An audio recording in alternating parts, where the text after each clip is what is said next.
set of starting lineup. But I like the way Malonzo, given the minutes to contribute, did so well in 15 minutes. He was +5. And to open hostilities here in a do-or-die game, Karakot with a booming three-pointer right Siya away. na magpapulot dahil si Coach Yeng daw ang magagalit sa kanila. Nasa harap ni Coach Shengyao, natural, hindi ka magpapatulong sa kalaban mo. Pero mas magagalit si Coach Shengyao dahil 4 na puntos. Number 2. That was a good rhythm shot. Hindi lang pumasok. Oh, great What a goal. move! Excellent read by Alex Stockton. Stockton slicing the defense. The outlet pass lumating sa kamay ni Thompson. Pero handa yung depensa ng Converge. Full force na magsalpukan the entire game. Tama yung nabanggit mong yan. But look at that once again. Awesome assist pass by Alex Stockton. Spotting his open teammate. The reason why they lost game 1 was because he fouled out with still a lot of time left. So what his mission at this point is, again, protect the paint. When somebody is in trouble, he has to offer help side defense. And the other thing is, he has to provide his doing against Thompson. Rakal naman sa labas. That's good for K-Rax.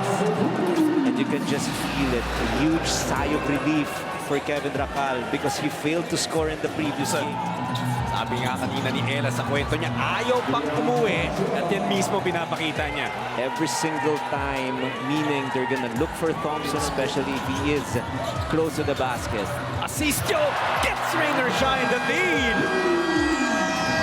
That happened also in game 2. He beat the buzzer for a 4-pointer. This time it's a 3 but it's enough.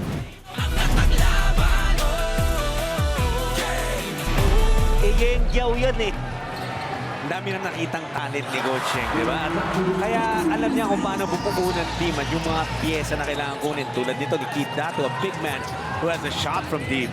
And you also have to remember, kumbaga yung rotation ng malalaki, hindi naman napaka-deep para sa Converge. Oh, look at that finish! Parang kay Jonard Clarito, nag-parkour pa pagkatapos ng tira niya. And the sequence, once again, very obvious. Translate the mistakes of Converge into precious baskets. Quick attack, that is what. Oh, turnover para kay Jordan. Naku, lilipad yan! Buckle up! Air Locum once again, finishing it off with flair. When you give it an open court, ilista mo na yan. Someone... Tayo dito, babalik pa yung bola sa Converge.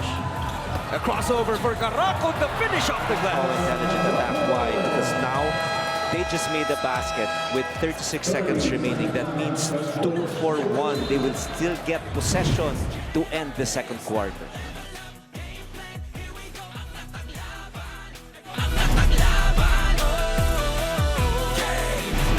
Matakbo Converge down by 5. Stockton zigzagging. Now you see me, now you don't.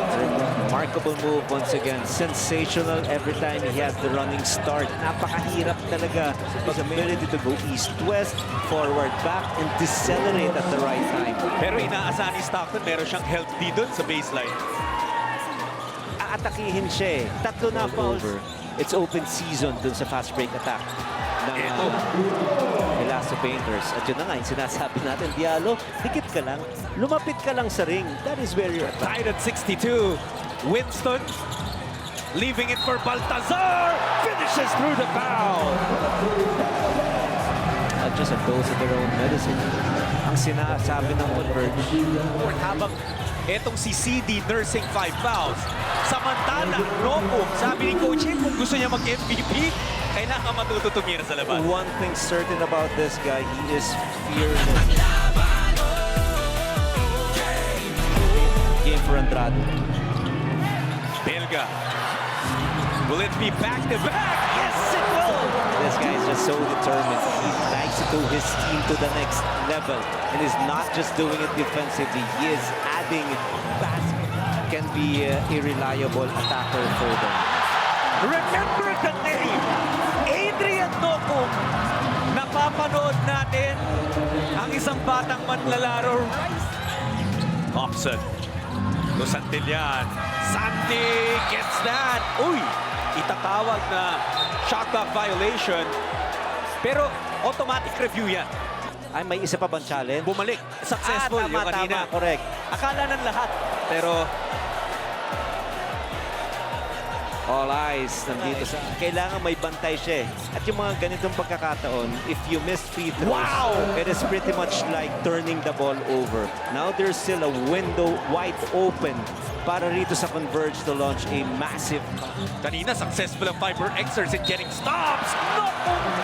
Bumawi naman doon. It is very seldom na hindi ko talaga masagot yung Hitting a teammate, it's Kyungson against Heading. And Caleb hits a tough bucket, an important one. Para ibalik sa 8 yung lamang ng Rain or Shine.